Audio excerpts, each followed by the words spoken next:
Hello friends, तो आपके लिए हम लेकर आए हैं ये सुंदर सा टॉप जिसको हम आज की वीडियो में बनाने वाले हैं। तो इस सबसे पहले इसका लुक देख लेते हैं। ये देखने में बहुत ही प्यारा है। इसके लिए मैंने एक ये प्रिंटेड वाले कपड़े का टुकड़ा और एक ये पिंक वाले कपड़े का प्लेन कपड़े का टुकड़ा, ये 1 मीटर था और जो प्रिंटेड कपड़ा था वो आधा मीटर, तो मैंने दोनों का कॉम्बिनेशन करके बनाया है। तो ये फैब्रिक जो था वो बहुत ही अच्छा था। तो इस टाइप से देखिए स्टाइलिश स्लीव्स भी बनाई हुई है रिबन वाली। तो हम स्टेप बाय स्टेप इस वीडियो में इसका प्रोसेस देखेंगे कि इसको मैंने किस तरह से बनाया है। और अगर इससे रिलेटेड आपको कोई भी क्वेरीज़ हो तो आप कमेंट बॉक्स में कमेंट कर सकते हैं। तो मैं आगे की वीडियोज़ में उन बातों का ध्यान रख के अपनी वीडियो में और आगे काम करूँगी। तो ये बहुत ही कंफर्टेबल और बहुत ही अच्छा टॉप है। तो इसको बनाने के लिए मैंने ये वाला कपड़ा यूज़ किया है। तो ये 1 मीटर का था और ये वाला जो है ये मैंने एक सूट बनाया था जिसमें से कटिंग बच गई थी। तो इसमें ये कुछ इस टाइप का पैटर्न बचा था, तो इस पैटर्न को मैंने यूज़ करके इस टॉप को बनाया है। तो चलिए देखते हैं कि हम अपने पास जो हमारे कतरन होते हैं उनको हम किस तरह से रीयूज़ कर सकते हैं। तो ये सेंटर लाइन जो है हमारी, हमने इसको इसी तरह सेंटर लाइन से फ़ोल्ड करके उल्टा फ़ोल्ड करके रख लिया है और इस पर हम प्रेस लगा लेंगे अच्छे से सेट करते हुए।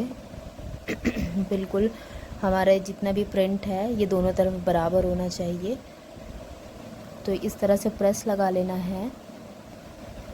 और इस टॉप को बनाने के लिए हम मार्किंग शुरू करेंगे। तो ये हमने सीधी लाइन ड्रॉ कर ली है इस पैटर्न के ऊपर, क्योंकि बहुत ऊपर से स्टार्ट करते तो ये पैटर्न कट जाता। तो मेन ये पैटर्न हमें फ्रंट पे रखना है। तो इसकी लेंथ हमने 14.5 इंच ले ली है और 7 इंच पर शोल्डर मार्क करेंगे। तो ये 7 इंच पर शोल्डर मार्क करने के लिए निशान लगा लिया है। अब हम यहाँ से 7.5 इंच पर एक निशान लगाएंगे। ये बस्ट लाइन की फिटिंग का निशान यहाँ पर हम लगाते हैं। तो इस तरह से हमने इस पर मार्क लगा लिया है और सीधी लाइन ड्रॉ कर लेंगे।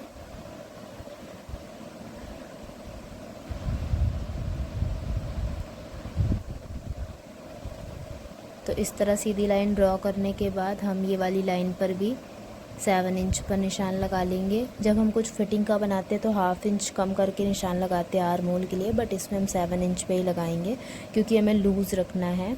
और ये इस तरह से लाइन खींच देंगे। अब हम निशान लगाएंगे बस्ट साइज़ का। तो बस्ट पॉइंट 34 है, तो 34 का 1/4 8.5 पर निशान लगाएंगे और ये 3 इंच का गले पर निशान लगा के 1/2 इंच का शोल्डर डाउन कर देंगे। बस्ट लाइन पर हम 1 इंच की लूजिंग भी देंगे। तो हम 8.5 के बाद 1 इंच की लूजिंग दे सकते हैं। तो ये देखिए इस तरह से हमने 9.5 पर निशान लगा दिया है।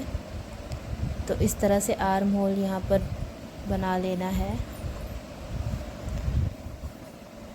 अब इस तरह से आर्म होल का शेप और सब बनाने के बाद अब आर्म होल वाले कॉर्नर से और जहाँ हमने लेंथ ली थी यहाँ तक हमें वी शेप बना लेना है स्केल से।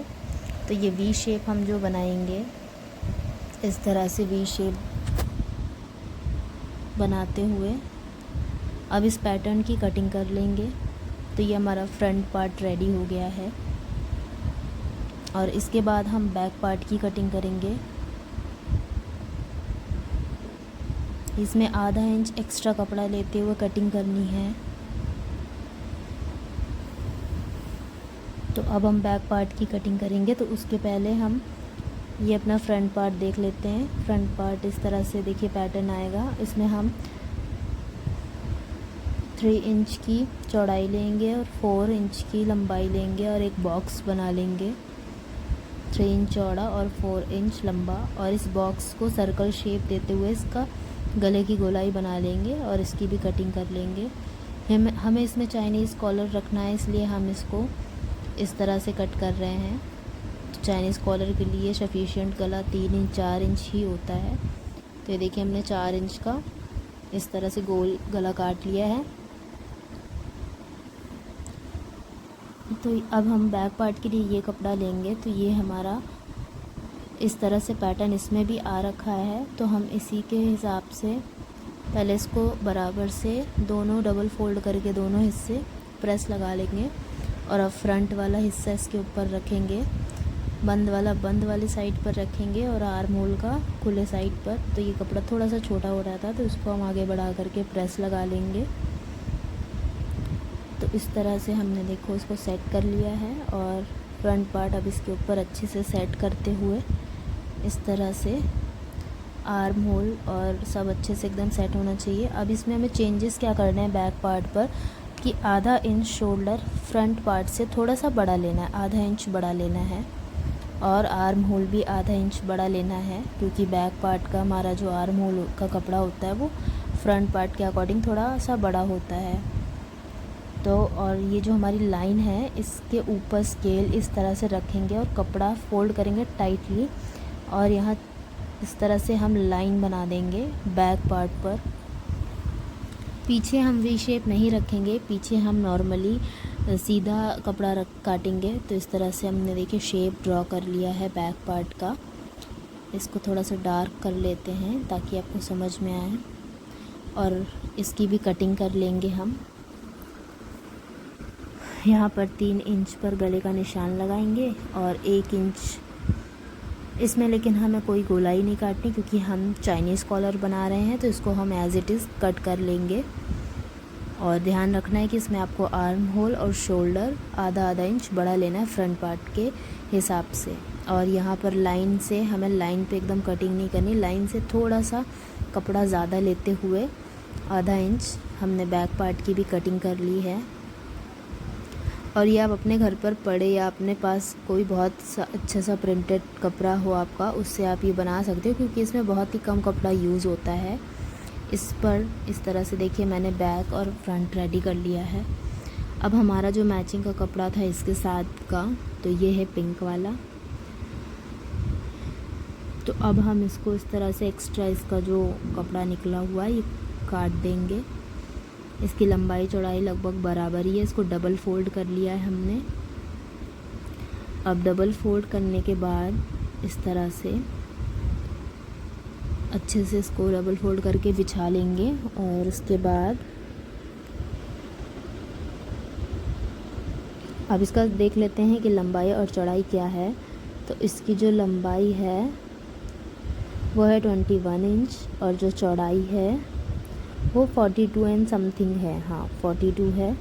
तो अब हम इसको भी 2 हिस्से कर लेते हैं काट करके इस तरह से। इसके भी हमने 2 हिस्से कर लिए हैं। तो एक तो पीछे वाला साइड हमने सीधा सीधा काटा है तो उसको तो नॉर्मली कपड़ा ये लग जाएगा, इसमें कुछ नहीं करना रहेगा। फ्रंट वाले पे हमने वी शेप बनाया है तो वी शेप के लिए हम इसमें थोड़ी सी कटिंग करने वाले हैं। इसमें देखिए ये वी शेप है। अब हम इसी वी शेप के अकॉर्डिंग अपने इस वाले कपड़े में इस तरह से वी शेप बनाएंगे।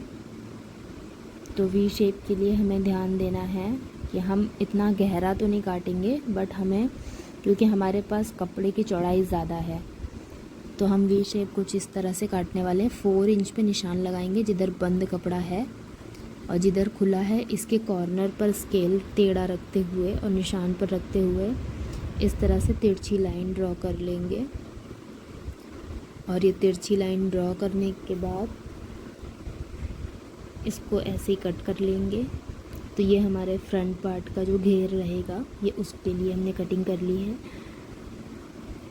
अब ये देखिए इसको हम इस तरह से जब बाद में अटैच करेंगे तो इस तरह से इसमें अटैच हो जाएगा ये। अब इसकी स्लीव्स भी हमने काट ली है। स्लीव्स देखिए इस टाइप की प्रिंटेड स्लीव्स भी थी तो इस तरह से हमने स्लीव्स काट ली है 10-10 इंच की। तो अब सबसे पहले सिलाई में हम शोल्डर जोड़ लेते हैं इन टुकड़ों के। तो ये देखिए इस तरह से हम पहले सीधी साइड सिलाई लगाएंगे, बिल्कुल थोड़ा थोड़ा कपड़ा दबाते हुए सीधी तरफ से सिलाई लगाएंगे। शोल्डर इस तरह से जुड़ गए दोनों हिस्से। अब इसको हम उल्टा साइड से सिलाई लगाएंगे आधा इंच का कपड़ा दबाते हुए। तो ये देखिए बहुत ही फिनिशिंग के साथ शोल्डर हमारे जुड़ जाते हैं, इसमें एक्स्ट्रा धागे वगैरह नहीं निकले होते हैं। तो ये हमारा शोल्डर देखिए इस तरह से हमको सिल लेना है। शोल्डर रेडी हो गए हैं। अब ये हमारा जो नेक है तो ये बहुत ही छोटा है तो इसमें हम बीच में कट लगाएंगे इस तरह से। तो ये हमने एक पेस्टिंग पेपर लिया है और पेस्टिंग पेपर की जो चौड़ाई है वो 2.5 इंच और लंबाई 3 इंच है और ये 1.5 इंच की है चौड़ाई। तो इसको हम पेस्ट कर लेंगे इस कलर के पेपर पर, इस कलर के कपड़े पर। तो हमने पेपर को इस कपड़े पर पेस्ट कर लिया और इसको भी हम स्टिच लगा लेंगे। तो इस तरह से देखिए हमने इसमें भी सिलाई लगा ली है और बाकी कपड़े को हमने इसमें चिपका लिया था प्रेस से, ये वाला नहीं चिपक रहा था तो इसको हमने सिलाई लगा ली है इस तरह से। अब इसको हम कुछ इस तरह से इसमें फ़िक्स करेंगे। ये बिल्कुल एकदम सेंटर पर रखेंगे इस तरह से, और सेंटर पर रखते हुए एक बहुत ही एकदम जो बीच में लाइन होती है उसके अगल बगल हमें लाइन बनानी है, यू शेप बनाना है और यू शेप बना लेना है पेन से, और इसी के ऊपर हमें सिलाई लगानी है। इस तरह से हमें इसमें बना लेना है। सिलाई हम बस इसी के ऊपर इस तरह से लगाएंगे। तो इसको बनाने के बाद हम बाकी का प्रोसेस अगली वीडियो में पूरा करेंगे, और इस वीडियो में बस यहाँ तक ही वीडियो है और आपको पूरा प्रोसेस देखने के लिए नेक्स्ट वीडियो चेक करना होगा, क्योंकि इसमें अगर हम वीडियो बनाते हैं तो वो बहुत ही लंबी हो जाती वीडियो। तो इस तरह से देखिए मैंने इसको रेडी कर लिया है। फ्रेंड्स, अगर आपको ये टॉप किस तरह से मैंने पूरा प्रोसेस डाल रखा है 2 वीडियो में, तो आप प्लीज़ चेक कर सकते हैं। और इस तरह से देखिए हमने इसको उल्टे साइड पर कट कर लिया है। अब इसको हम इस तरह से कट लगा देंगे और पलटा करके हम सिलेंगे। तो इस तरह से देखिए हमने इसको पलटा करके फिनिशिंग के साथ इसको नेफा बना लिया है इसका। एक तरह से ये वी शेप में बन गया है। अब हम इसमें अपना कॉलर लगाएंगे अगली वीडियो में। पूरा प्रोसेस देखने के लिए अगली वीडियो ज़रूर